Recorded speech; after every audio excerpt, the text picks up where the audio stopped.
So, over the past few months, I've had some fish dying off, and I just wanted to spend today talking about that, the reasons why fish die and what you can do about it.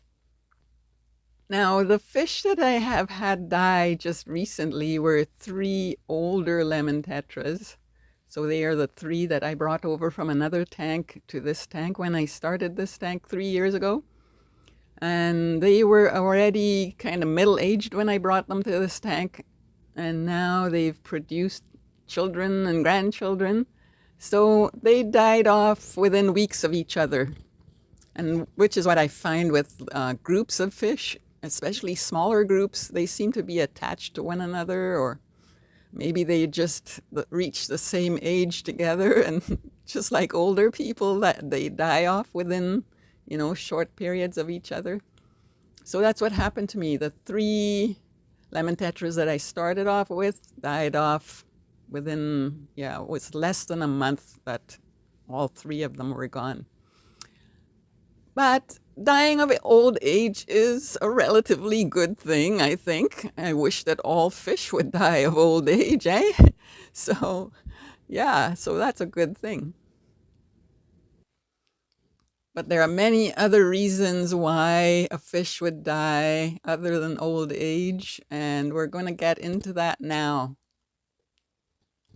So sometimes it's our own fault, the conditions that our fish are living in are not right, and the fish get sick and die. Um, I won't go into water quality and all that right now. Those are just basics. If you can't keep your water at the proper parameters, then maybe you should find another hobby like knitting, maybe. Okay, sorry, I didn't mean to make a joke of that. No, seriously, if you can't keep water parameters right or satisfactorily good, then yeah, it's time to give up. But there are other things about the conditions that your fish are living in. It's not just the water parameters. There's other things, that will stress them out. Like stalking is a big one, especially for me. I've done this so many. You would think I would learn, but I don't seem to learn about that. I put these fish together and they don't like each other, and then you get stress, and sometimes the stress turns into aggression. Oh well, that's what happens. So between last year and this year, I have lost three of my skirt tetras, and mostly because they were stressed out. They didn't like the behavior of the lemon tetras. It was just too much for them. The lemon tetras being so energetic, skirt tetras are kind of quieter fish. They didn't like the lemon tetras being so boisterous. And I should have done something about it, so I blame myself for this one. This is my fault. I should have known better. I was busy with other stuff, and so I should have taken out either the skirt tetras or the lemon tetras and put them in a separate tank. So when you have stocking problems, even if you don't have another tank, you can find someone, advertise and give them away if you have to. It's better than them suffering in a tank where they're not happy. Because between stress or aggression, they're going to die. I remember that this is a few years ago.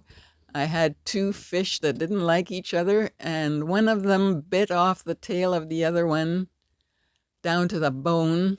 And it was a planted tank, so I had trouble catching them. I couldn't catch them because of the plants in the tank.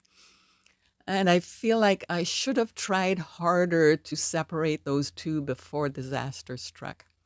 I owe it. It's my responsibility to these fish to give them a good life. So when we see stuff like this going on, we really should do our best to stop it.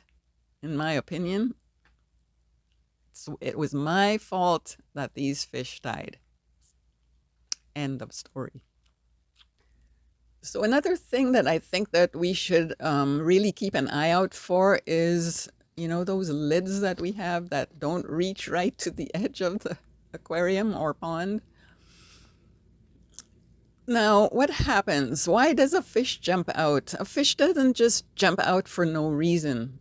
And from my experience, I have found that it is always because of some flying insect that comes to the edge of the tank because it can smell the water. It wants to get a drink of water. So it hovers there over the edge of your aquarium where the lid is a little bit open. And because that fly is so juicy, so tempting, your fish will jump to catch it and eat it, but it's actually jumping to its death. It's not, it's going to catch the fly, yes, but it's also going to jump to its death if you're not there in the room to catch it right away. So we need to find some way of covering those. We think that those little slits are so narrow.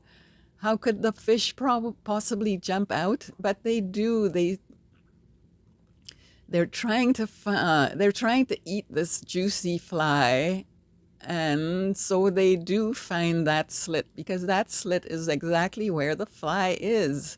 The fly, it can't come through the lid. The fly is going to be where the space is, and that's why your fish jumps out.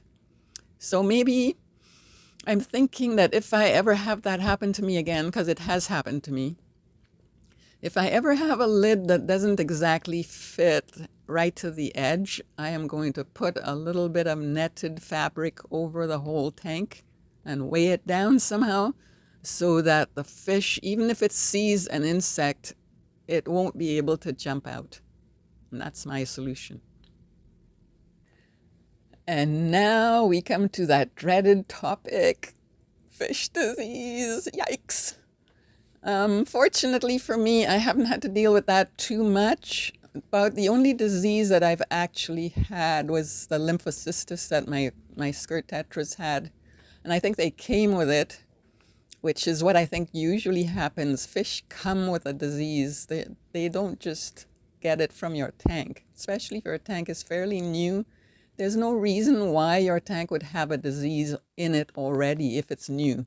So if a fish dies within, a week, 2 weeks, even up to a month, if it dies within the first month, I would think that it's probably not your fault. It's probably that fish was diseased when it came to you. And so I wouldn't blame myself for that I wouldn't blame myself for that part. But if a fish dies of a disease later on, then you need to, do some research and find out what happened so that you can correct anything that's wrong and not let that disease attack your fish anymore. In my area, it's very difficult to find medication for fish. I'm sure that if you live in a place where medications are allowed, you can just, medicate your fish when they get sick. But for us, we have to spend our time building the fish immune system instead. So this is what I do. And I think that's why I haven't had a lot of experience with disease. It's because I do things that boost the immune system of my fish. The first one that anybody can do is to feed your fish right. Feed your fish good food. Feed your fish fresh food. Even if it comes in a container, you can still get a fresh container. You know what I mean? So when I say fresh, I don't mean it has to be live or frozen. I mean just not past the expiry date. Anybody can do that. And I think when you're buying fish food, that's not a place to try to save money. It's just not.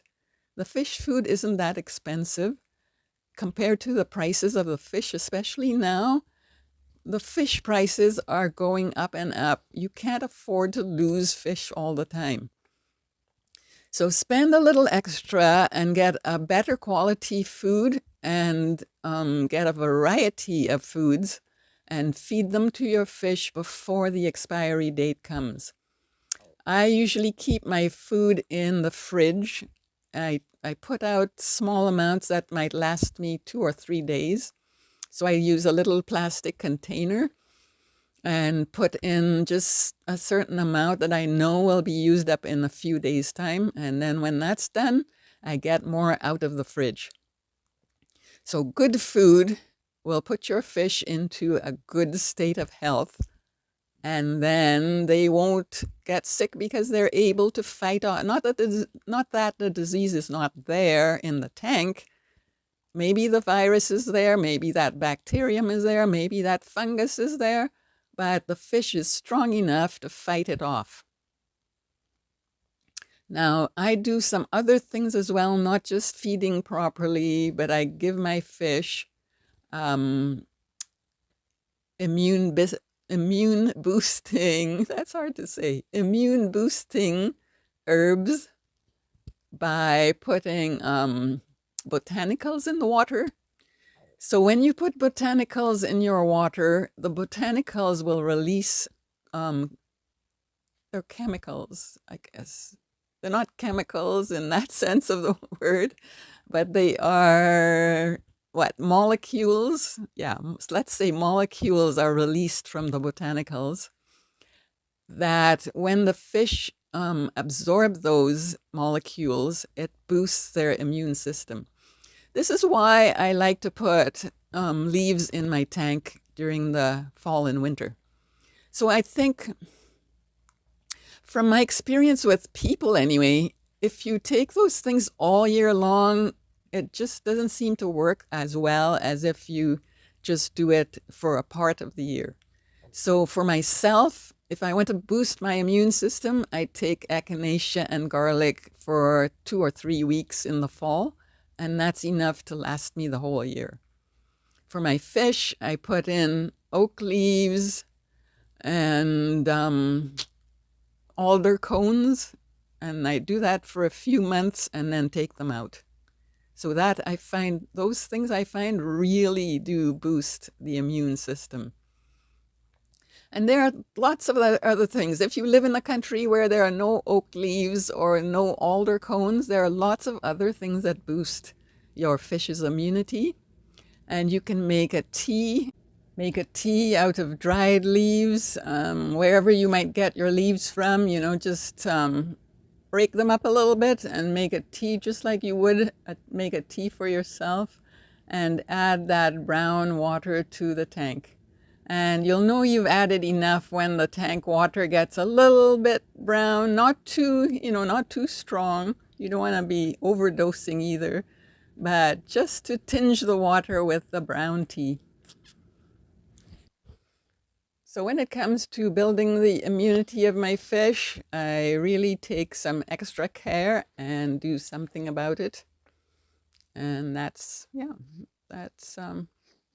can leave a list of herbs. Yeah, I think I will do that. I will leave a list of herbs in the description box that have been tried by the fish farmers. And so wherever you live, you can get what is available to you. Okay. Actually, you can even grow some of the stuff if you have some space to grow. I've started growing my own oak leaves, and I used to get them from my neighbor down the street. But I have started a little oak tree, and it's not even that tall. It's like 2 feet tall, maybe, but it has leaves. And so it's enough leaves to get me through 1 year. And what else? I can grow garlic. I can grow ginger.